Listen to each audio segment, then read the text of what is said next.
May mga tao ba kayo nakakasalimuha? Then after that, feeling ninyo, drain na drain kayo or hinang-hina kayo. That's energy vampire.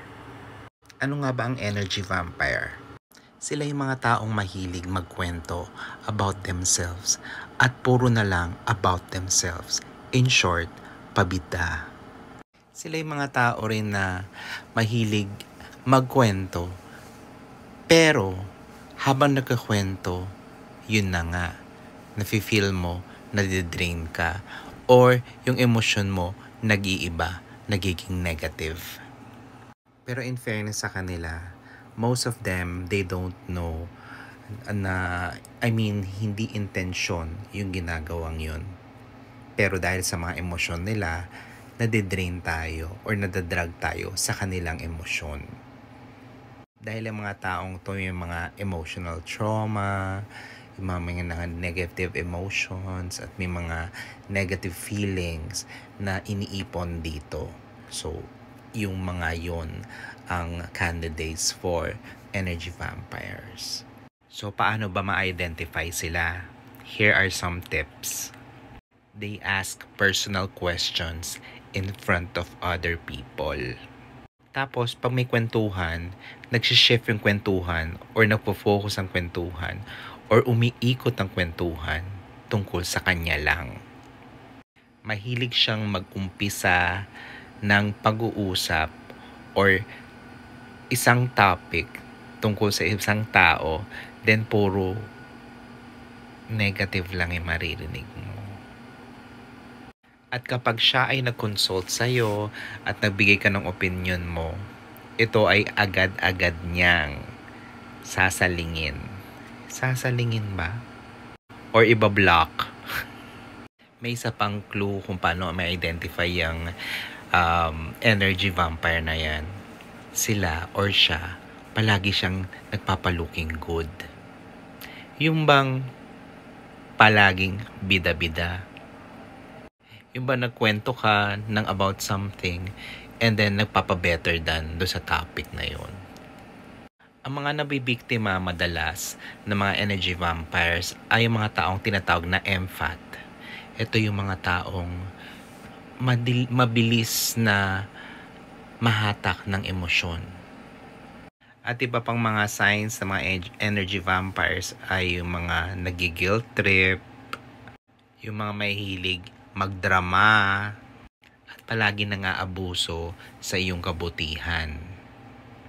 O ayan ang daming clues na sinabi ko about energy vampire. Next naman natin, paano ba natin may iwasan ang mga ganitong klaseng tao? First is you have to set boundaries. Yung kung feeling mo tama na, umalis ka na sa eksena. And you must know the difference of venting and dumping.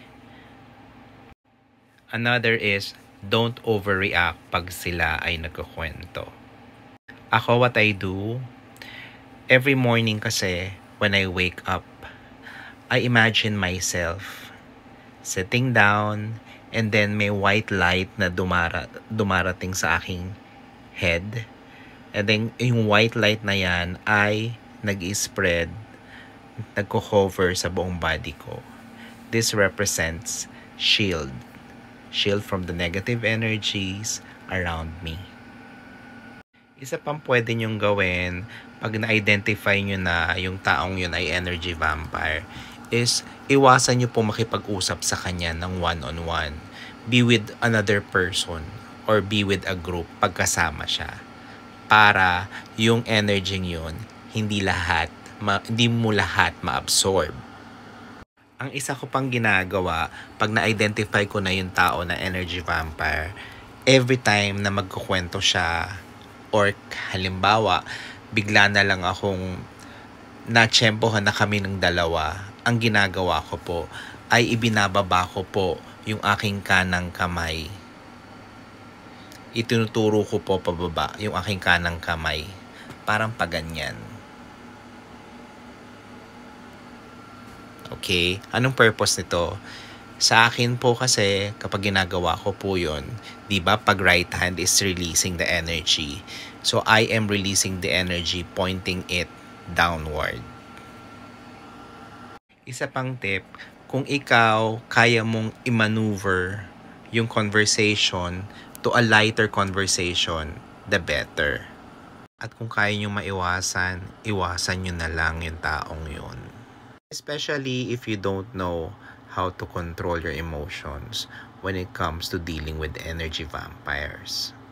Kasi at the end of the day, kung ano ang iniisip nyo or kung anong nararamdaman nyo, yun yung ibibigay sa inyo ng universe. Kaya, why should you bother? Remember, we have to take care of our emotions. At kung ito ay may impluwensyahan ng mga tao sa paligid natin, lalo na ng mga energy vampires, hindi makakabuti sa atin ito. Especially when we're doing manifestation. Baka may magtanong dyan, paano kung kamag-anak ko yon or very close kong tao? Well, the answer is, nasa sa'yo yan kung paano mo gawin. Pero ako kasi, if I need to cut off people sa buhay ko na hindi nakakatulong sa emotional ko, I will really do it because I love myself. At importante po sa akin yung emosyon. Kapag hindi magandang emosyon, hindi maganda magiging outcome. You can also love these people, ha? Don't get me wrong. You can love them from afar. And this is what we call tough love. Yung concern ka sa tao, mahal mo yung tao, pero yun nga, you are setting your boundaries dun sa taong yun by simply being away from that person and loving that person at the same time. Pero kung hindi mo talaga may iwasan, you have to learn to ground yourself or you have to learn to control your emotions. Kasi itong emotions ninyo ang minamanipula ng mga energy vampires. At yung mga empath dyan, lalong mag-ingat kasi kapag nakikisalumuha ka dito sa mga energy vampires, most of the time, kung ano yung pag-uugali or ano yung arte niya, nakukuha ninyo at nai-apply nyo sa sarili ninyo. So, yun lang mga kaswerte. I hope meron tayong natutunan dito sa shinare ko sa inyo. And we will do a manifestation ritual very soon. Nag-DM na po pala ako dun sa mga nanalo, ha. Kasi yung iba po, ayaw po nilang pa-announce. Pero meron na po akong dalawang na DM na nag-decline po ng na i-announce sila. So, wala naman po akong choice. So, yung isa lang po ang mailalabas ko and ilalabas ko po siya very soon. So, yun lang mga kaswerte. For more pampaswerte tips, please do follow me on my social media accounts. At sa mga bracelet orders po, all you need to do is send me a message sa aking Facebook account. Yung link po nasa bio ko. So again, this is Angel Card saying love and light to all. And let's be careful sa mga energy vampires.